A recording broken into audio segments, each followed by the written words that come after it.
বৃহস্পতিবারই কলকাতায় পা রেখেছেন অভিনেত্রী কাজল। শুক্রবার বৃষ্টি ভেজা সকালে হাজির হলেন দক্ষিণেশ্বরে। ডালা হাতে ক্যামেরায় ধরা পড়লেন অভিনেত্রী। প্রিয় তারকাকে কাছ থেকে দেখতে স্বাভাবিকভাবেই অনেকে ভিড় জমান তার আশেপাশে। আবেগে ভেসে কেউ সেলফি তোলার চেষ্টা করেন। পরিস্থিতি সামাল দিতে একেবারে সিকিউরিটিরা অভিনেত্রীকে ভেতরে নিয়ে যান।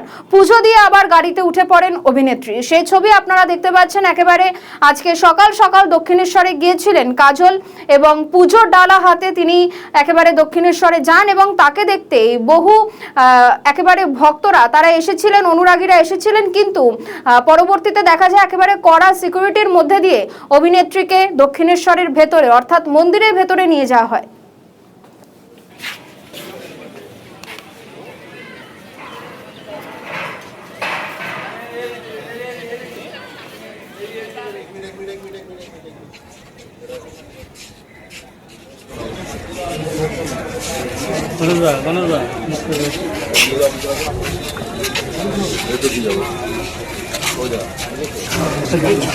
দূরে দূরে দূরে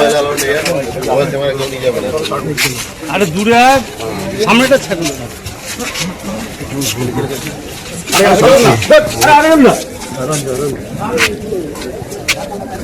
সামনেটা